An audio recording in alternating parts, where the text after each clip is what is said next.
Farley's are famous the world over. And last year, Farley's Foods produced 5 million of them. Everything from steak and kidney to Cornish pasties.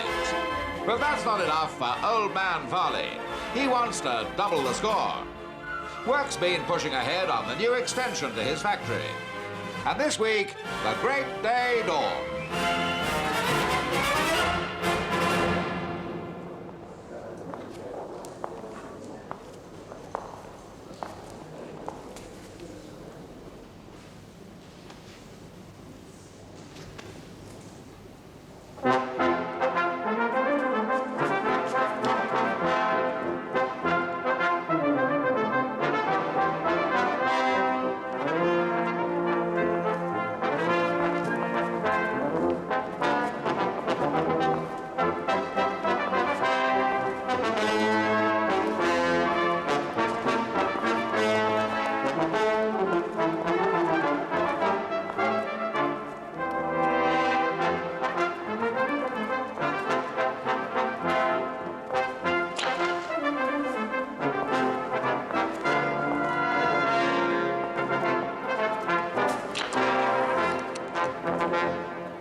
My friends, I hope I may call you my friends.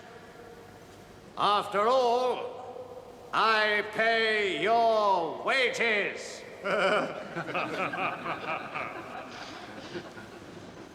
In 1935, we sold more pies than at any time in our history. Yet there are those among you, politically motivated, who still try to say that you are not doing well. Don't listen to them. And now, let us move on to happier things. Once more, I stand before you here to open yet another new wing of our great enterprise.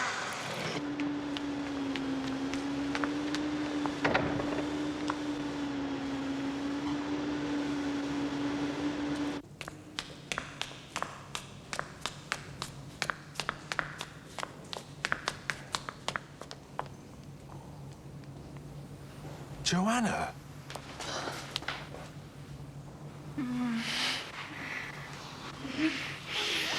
Why didn't you call me yesterday? You mustn't come here. I've got to see you. It's no good, Joanna. Oh, it isn't. What do you mean? I've been given 2 weeks' notice. By my father. Well, not directly, but yes. Why? Because he's found out about us, of course. I've got to go. Oh, God. I like to think there has been a partnership between the Farley family and we humble mortals in the municipality.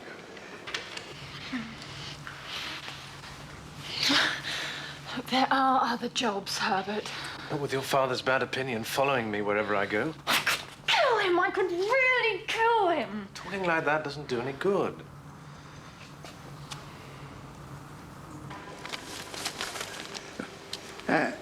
And now it gives me great pleasure to declare this new wing well and truly open.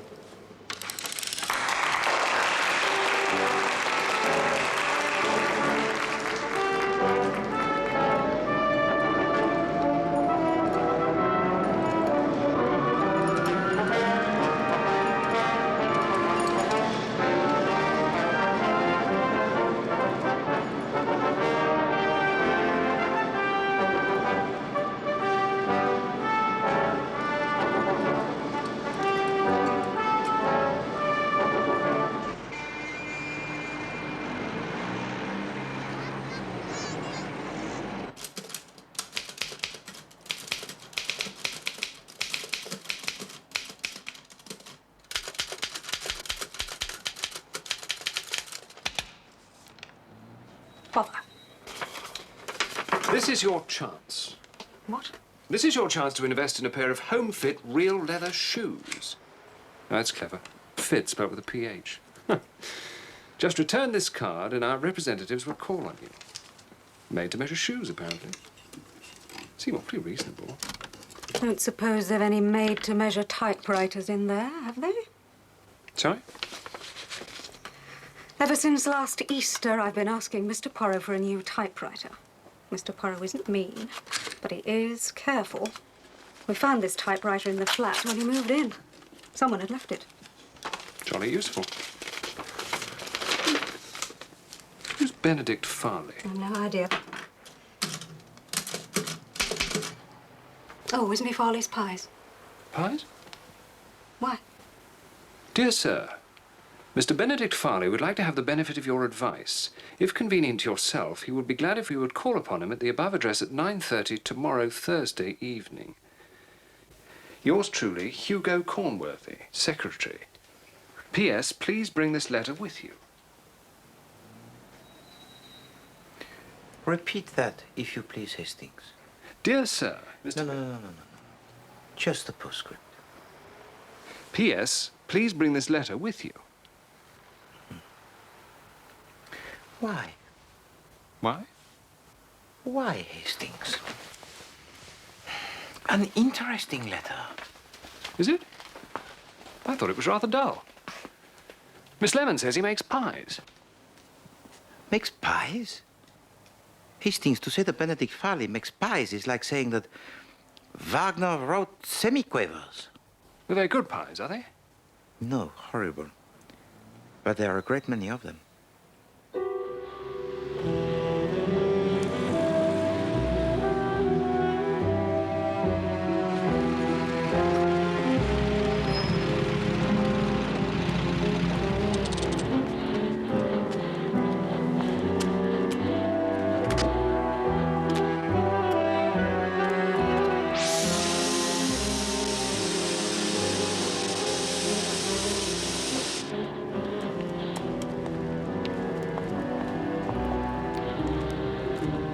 The funds at Origo of Benedict Farley's wealth, I surmise, eh? And that, Hastings, is where he makes his sausages, his pies, his hams. Useful, eh? Living above the shop. I suppose from here, Farley likes to keep an eye on his employees. No doubt. But it is a pity that such diligence does not improve the quality of his so-called delectables.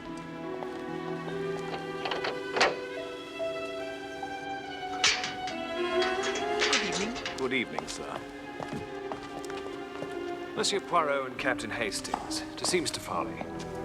I'm sorry, sir. I was instructed to admit only one. Oh, come now. I was instructed most positively, sir. I'm sorry. You know, this is most inconvenient. You'll excuse me, sir. I was told to ask for a letter. Pardon? Oh, yes.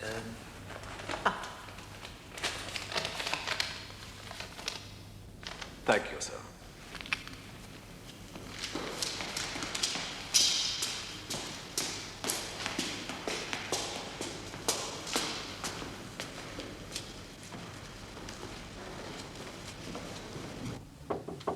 Yeah? The gentleman you are expecting, sir.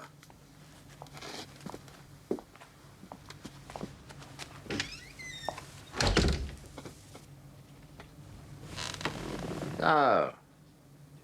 You're Hercule Poirot, eh? Monsieur? Sit down. Sit down.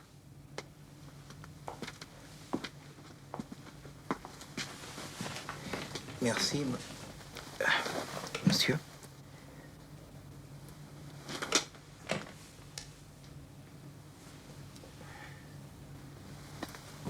What is it that you wish to consult me about, Monsieur Farley? I have the same dream, night after night.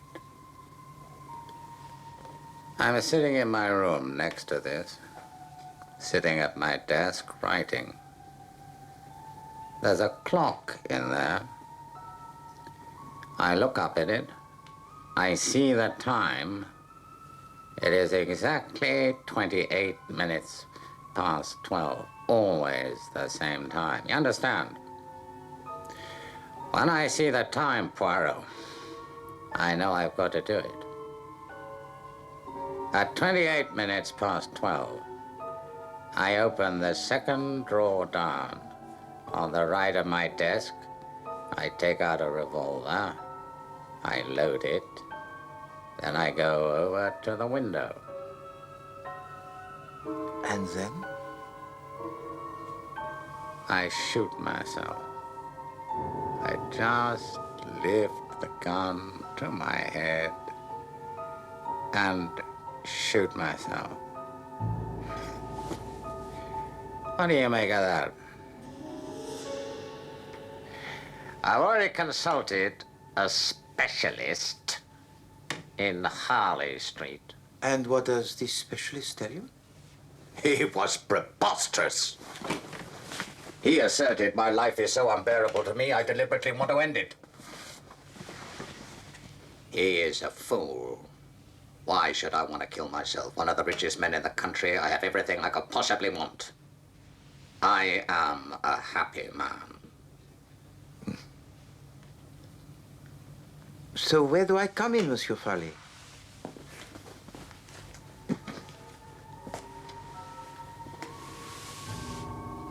Supposing someone wants to kill me, could they do it this way?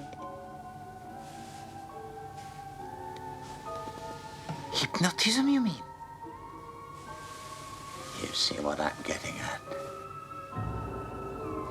Who is it that you suspect of wanting to kill you, monsieur? Nobody. Nobody at all. You had no one specific in mind? Certainly not. I should like to see the scene of this drama. The desk, the clock, the revolver. No. I've told you all there is to tell. There's nothing to see next door. Nevertheless, I should like to see for myself. There is no need. I just want your opinion.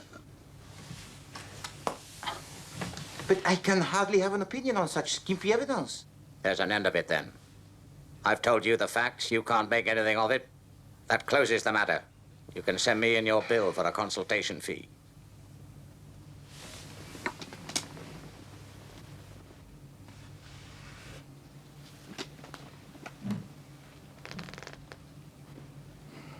I shall not fail to do so.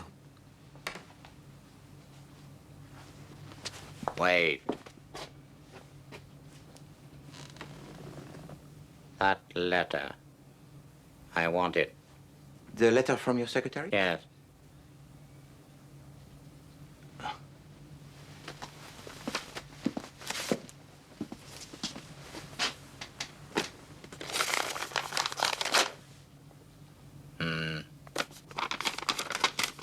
Thank you.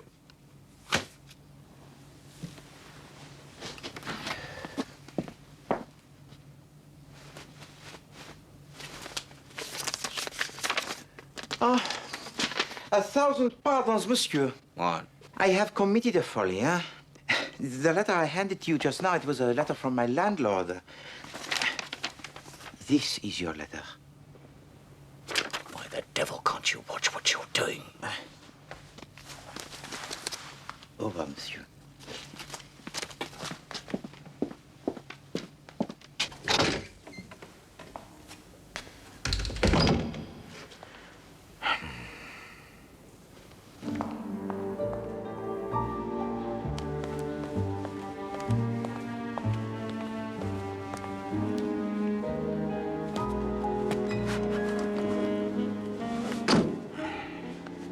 How'd you get on in there?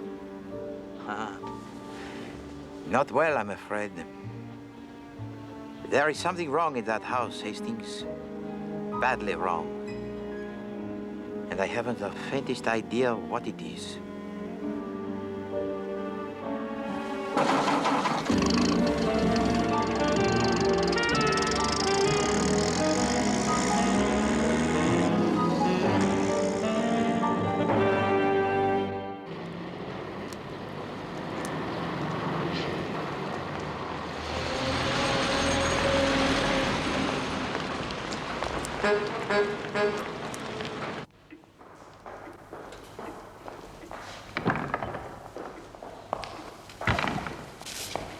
Get off, boy. I want these documents in Leadenhall Street by 1 o'clock.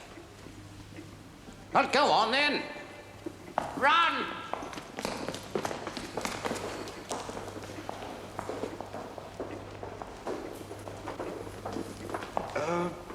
Excuse me, sir. Mr. Cornworthy said you might spare us a moment. What's going on? 12 o'clock, he said. All right. He's a very busy man. Now, let's just sit down. And relax.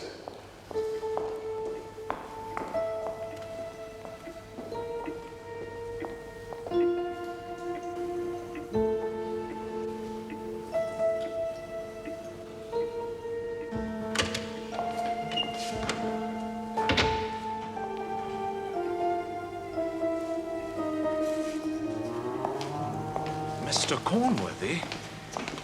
Mr. Tremlett, you still here? We've been here an hour, nearly. Over an hour.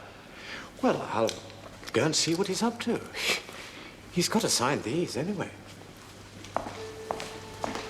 Bloody nerve. That's our dinner hour gone, I know that. He'll see us now.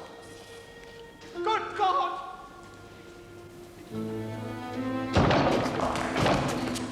For God's sake, someone... send for the police! I can't go on like this, Mr. Poirot. That machine is more than flesh and blood can stand. But you have never complained before. I've done nothing but complain for the last 6 months. No. It has been mentioned, Poirot. Kindly do not band together against Poirot. I wasn't. No, do I not do my best to keep us all happy? I don't want to be happy. I just want a new... Poirot. Ah, Inspector Japp, my old friend. I'm at Northway House, Poirot, Benedict Farley's place. I'd like you to come over here if you'd be so kind. Mr. Farley has shot himself. Most peculiar story I ever heard. I've never heard such poppycock. Father had no use for dreams and such rubbish. Nevertheless, that is what he told me. Yes, he mentioned it to me. It upset him very much. I told him it was indigestion, I'm afraid. I suggested his calling in Dr. Stillingfleet. He never did. From Monsieur Poirot's story, I gather he went to Harley Street. Yes, he told me he consulted a specialist. But is it known who this specialist was? None of us had any idea that he'd consulted anyone. And he never spoke to you about the dream? No. And you, Monsieur Cornworthy? No, he said nothing about it at all. I took down a letter to you at his dictation, but I have no idea why he wanted to consult you. I thought it might have something to do with some business irregularity. I see. Inspector Japp, can you tell me the events leading up to the death of Monsieur Benedict Farley? Well, Mr. Farley had agreed to see 2 representatives from the works. It was a proposal for forming a union. Suburbs. Yes, quite so. A little before 1 o'clock, Mr. Cornworthy here came out of his room and went into Mr. Farley. He couldn't see him at first and thought the room was empty. Then he caught sight of a boot sticking out from behind the desk.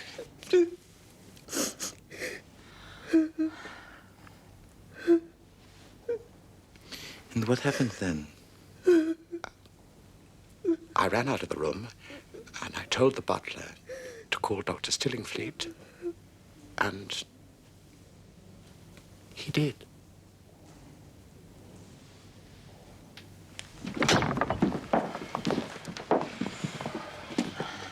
The body was found down there. Thank you.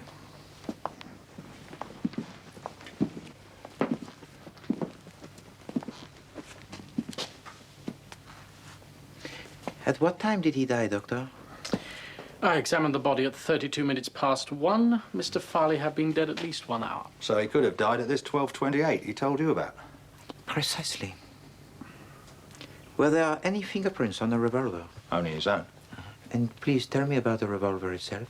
Well, it was the one he kept in the drawer of his desk. Again, just as he told you. Mrs. Farley has identified it positively. I see. What's more, that's the only entrance to the room. Well, apart from the windows, I suppose.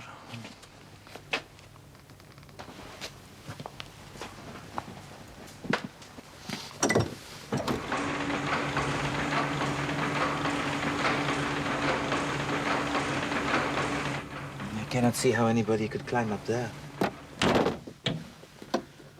It's a funny room for a rich man to choose as his study, isn't it? With that great, ugly, blank wall right outside. I think it is important, that wall. You mean psychologically? Perhaps. At 28 minutes past 12, I opened the second drawer down on the right of my desk. I take out a revolver, load it. I go over to the window, and then I shoot myself. I just lift the gun to my head and shoot myself.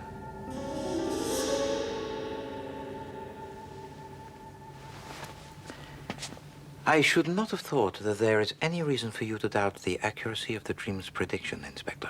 In fact, there is every reason to suggest that Benedict Farley committed suicide. Well, there would have been no doubt about it at all. But for one point. And what was that? A letter written to you. I see. So where Hercule Poirot is concerned, there arises immediately the suspicion of murder? Precisely.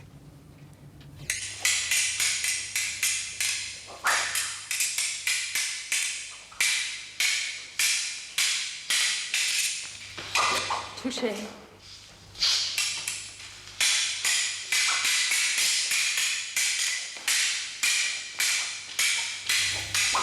Touché.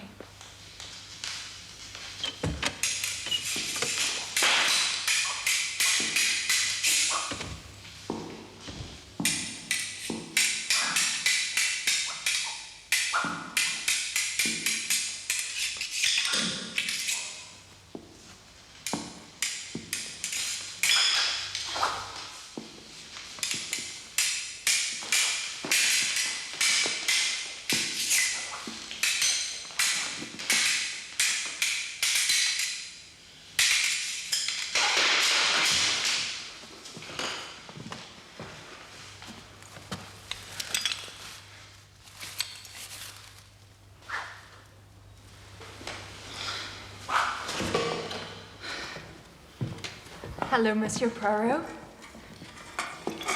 Fancy your chances? No, thank you very much, mademoiselle, but essentially Hercule Poirot is a man of peace. But perhaps, though, I could ask you a few questions. Ask away. Did you know that your father kept a revolver in his desk? No. Where were you and your mother? Pardon, that is to say, your stepmother. That is correct? Yes, Louise is my father's second wife. She's only 8 years older than I am. So where were you and she on Thursday night of last week? Thursday.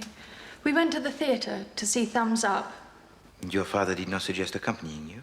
He never went out to theatres. He was not a very sociable man. My father had a singularly unpleasant personality. That is a very candid statement, mademoiselle.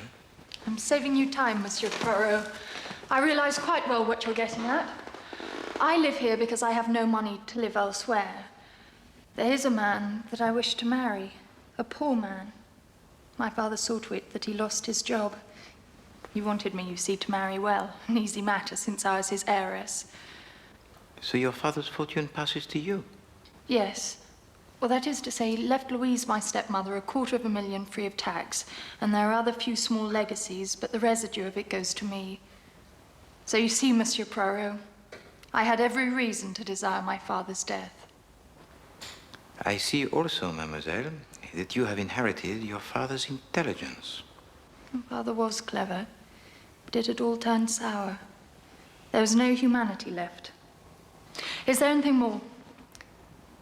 Yes. How poor was your father's eyesight?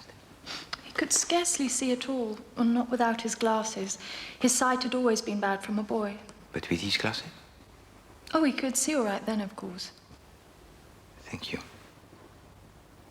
All right, Constable, tell Sergeant Bull this is going to take longer than expected. Right, sir. Ah, Mrs. Farley. Something I'd like to ask you. Yes. Had your husband ever been hypnotised? Never, to my knowledge. Or was he interested in that sort of thing, hypnotism? No. Oh, that horrible dream. It's uncanny. To dream that same awful dream night after night, it's as though he were hounded to his death. Had it ever occurred to you that your husband might be tempted to do away with himself? No. Well, sometimes he was rather queer. Poppycock, father was far too fond of himself ever to commit suicide. You don't know everything, Joanna. I know that much. Pardon, Madame Farley. How many pairs of glasses did your husband own? Glasses? Well, spectacles. I've no idea. 3, 4? Ah. Thank you.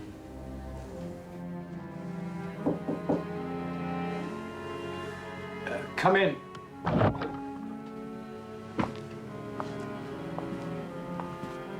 Ah, mon Dieu. How different this room looks in daylight. Can I do something for you? And I see, monsieur, that you share the same inspiring view as your late employer. Oh, yes. On the other side of that wall are the fools who made Mr. Farley's wealth for him. I think that's why he chose to have his study this side of the house. I see. You know, I feel sure if that wall could talk, it would tell us something, no?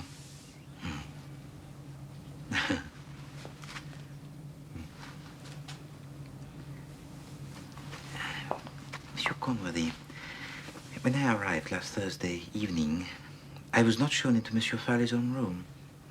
No. I was told to tell Holmes to show you in here. Why was that, do you think?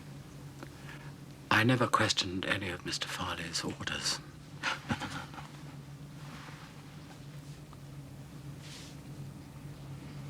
Did he usually receive the visitors in here? Quite often. Particularly if people hadn't come to the house before. I see.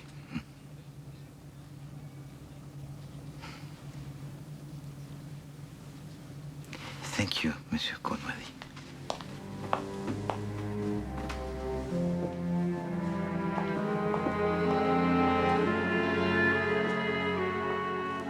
Inspector, this dream of Benedict Farley is very important. He dreamed, he said, of committing suicide. And later on, he did commit suicide. Now, when I say suicide, he was alone in his room and was found with a gun in his hand. And no one entered or left the room at the time he was shot. So what does this mean, Chief Inspector? Well, that there's no other possibility. That it must be suicide. Au contraire. It means a very unusual and very cleverly planned murder. And how? Planned by who? Well, it is no good, is it, Chief Inspector, if I just give you the answer? Well... No. We must give the little grey cells time to do their work.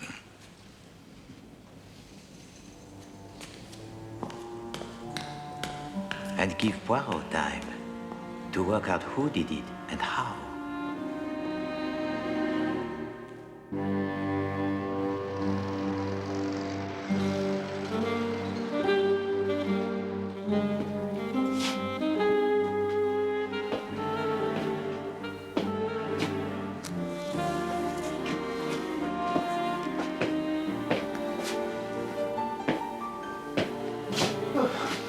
This is not like you, Poirot. But this is not like the grey cells, Hastings. I have given them every chance. They have been cosseted. I have slept to allow them to do their work. I have eaten fish for breakfast. Result, nothing. It'll come, Poirot. The little grey cells have never let you down yet. But is this not an indication, perhaps, of what is in store? A sign that they are weakened by old age and the fast living? Fast living, Poirot? I wouldn't call your life exactly fast. Well, not now, perhaps, Hastings, but in my youth. Really? Really? You see, one pays, Hastings. Eventually, one is called to settle one's account. I say. I shall have another tisane.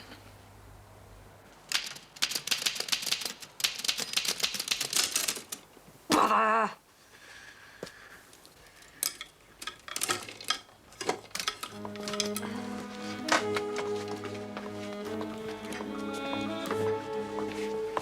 Mr. Poirot, What is it, Mr. Poirot? Another tisane, if you please, Miss Lemon. Oh, dear. You had your 9 o'clock one. Serious measures are called for, Miss Lemon.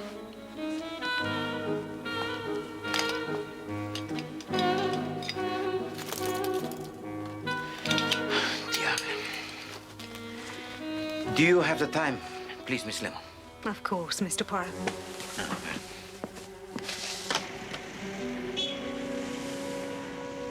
What are you doing, Miss Lemon? It's 5 to 10, Mr. Poirot. But what were you doing out there? If I lean right out, I can just see the church clock. But would it not be simpler to wear the watch? I can't, Mr. Poirot. My magnetism upsets them. I say. All my life, I've been looking for a watch that won't go wild as soon as I put it on, but I've never managed. Whatever is the matter, Mr. Poirot? Miss Lemon, you are beautiful. Now, would you please be so kind as to telephone the Chief Inspector chap and ask him to assemble the whole Farley household at noon? In the hall, huh? Come, Hastings, we have work to do. All has become clear. Then they're brought in here from the pastry room and loaded into the ovens. The ovens have got to be sealed and closed by 12:15 because we start the bake at 12:30 sharp. If we hadn't done that, Mr. Farley was on the telephone quicker than you could say 3 little piggies. Did he come regularly to the factory? Oh, no. No, we haven't done that for, 6 or 7 years. Well, not regularly. But he seemed to know if we hadn't started the bake on time. In the office, we used to say he had second sight as far as a pork pie was concerned. Well, that was just by way of a joke. Then, after the bake, which takes about an hour and a half, we take them out of the ovens, and then they go round the corner.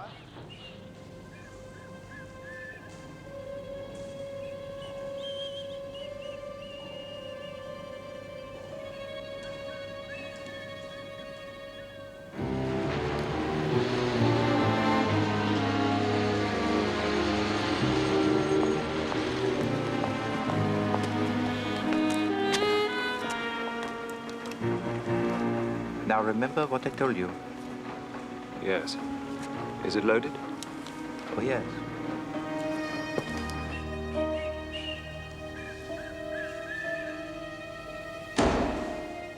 Here he comes.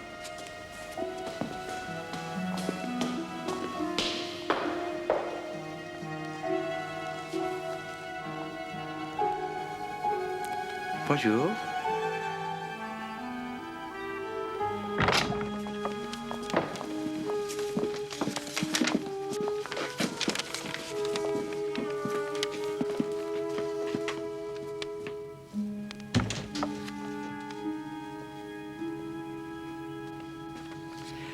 I wonder, what is the most extraordinary thing about this case? Well, the dream, I'd say. If we hadn't got your word for it, Poirot... Exactement. The telling of the dream was vital. But, mes amis, there is more to it than that. Where did this telling of the dream take place? Monsieur Benedict Farley received me here in his secretary's room and refused point blank to let me see into his own room just a few feet away. Why did he do that, huh? Because there was something in that room he could not afford to have me see. What? We will come to that. When Monsieur Benedict Farley asked me to return his letter to him, by inadvertence, I handed to him the correspondence from my landlord. One glance should have told him it was a wrong letter. Didn't he have his glasses on? Oh, yes, he had on his glasses. So why did Monsieur Benedict Farley not realize the difference between two totally dissimilar letters, huh? Because, mes amis, I was in the company of a man with normal eyesight wearing powerful glasses. And such powerful glasses would render a man of normal eyesight practically blind. Is that not so, Doctor? If they were very powerful spectacles, yes. Eh bien. So why was I not allowed to go into Monsieur Benedict Farley's room that night? What was in Monsieur Benedict Farley's room that I was not allowed to see? Mesdames et messieurs, shall I enlighten you? I wish you would, Poirot. Very well.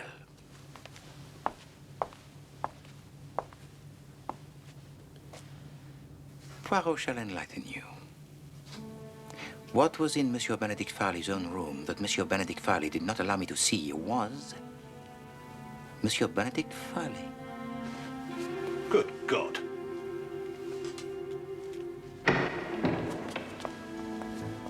Yesterday afternoon, there are 3 witnesses to swear that no one comes in or out of Monsieur Benedict Farley's room. Monsieur Cornworthy is in his room next door, and as 12:28 approaches, he readies himself. You see, Monsieur Cornworthy knows something that very few other people know. He knows that Monsieur Benedict Farley, every day, after all these years, still interested in the day-to-day running of his factory, checks up on his employees. Let us see how he does this.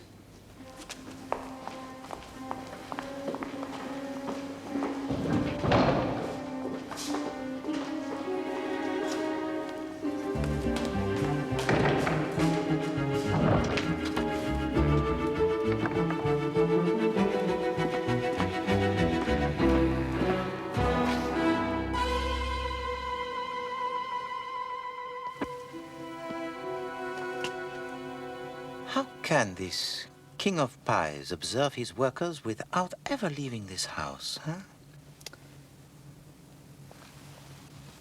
Simple. You see, the uninviting delicacy is first steamed for 1 hour before it is baked. And the release valves on the vast ovens, which are situated beyond that wall, are briefly tested as soon as the ovens are loaded.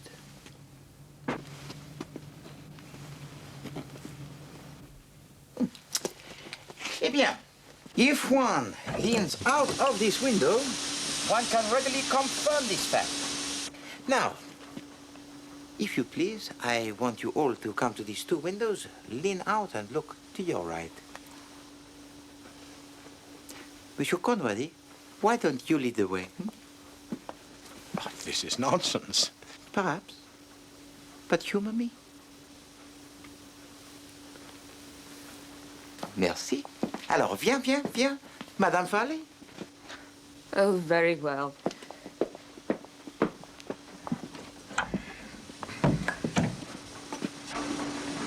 Now, one can readily see that spurt of steam issuing from the chimney or pipe at the eastern end of the building. Voila. All the same, I don't see where that gets us. Monsieur Farley comes to the window. Yes? He leans out to make sure that the bake is starting on time. All right. And then...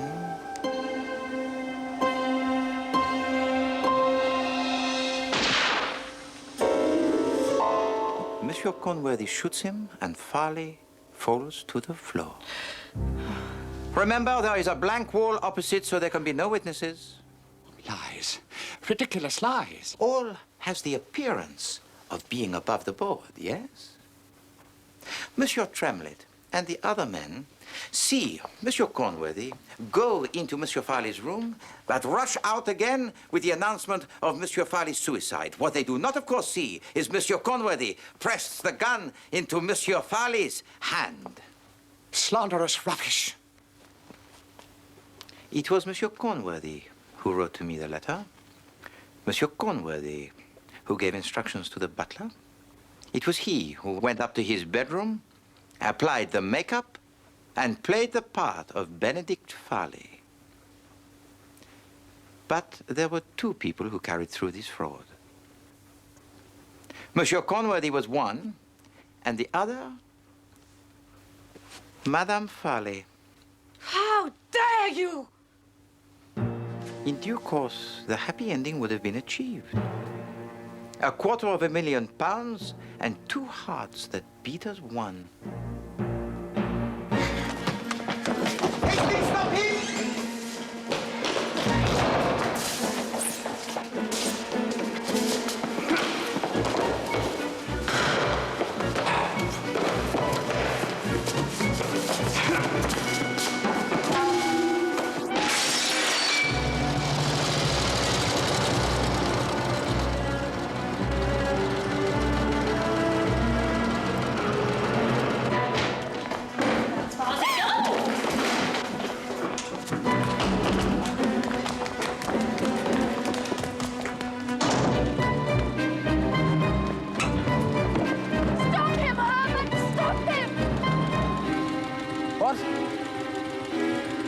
Oh, right.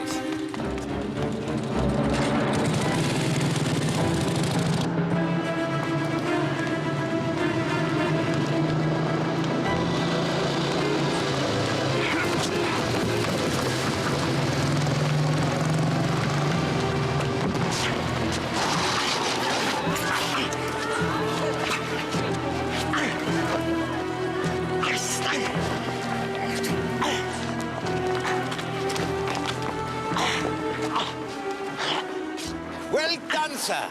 That's Herbert. I've come to elope. It's still on, is it? Well, it's not strictly speaking necessary anymore. Oh. Well, we could do it anyway, though, if you like. Yes. What shall I do with him?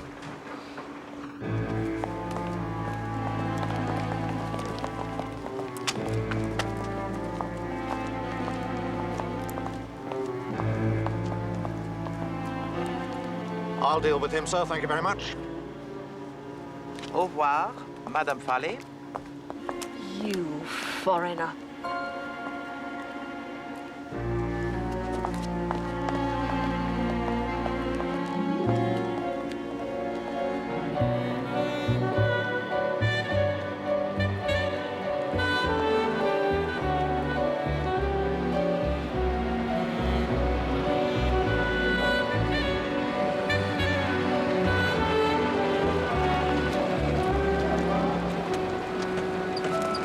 Good afternoon, sir. Good afternoon. Can I assist you in any way, sir? Thank you. Thank you.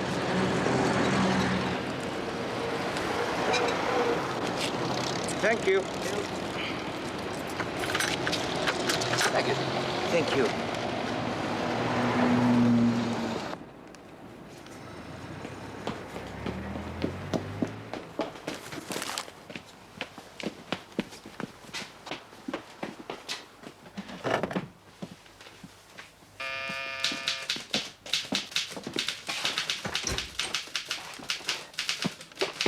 I'll give you a breather with that. No. Thank you, Hastings. I'm sure I can manage the last 5 paces. Oh, Mr. Poirot, let me help you. No, Miss Lemon.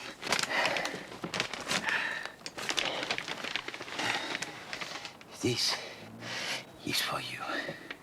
Oh, Mr. Poirot, you shouldn't have. No, nonsense, Miss Lemon. Hastings, if you please, the knife. Merci.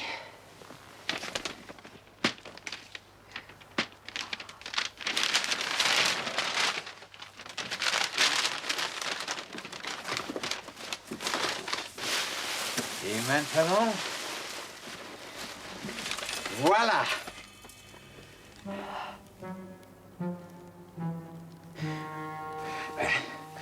think, Miss Lennon? It's... Wonderful. It's... Now, we shall have no more leaning dangerously out of the window to tell the time, yes? It's just what I wanted.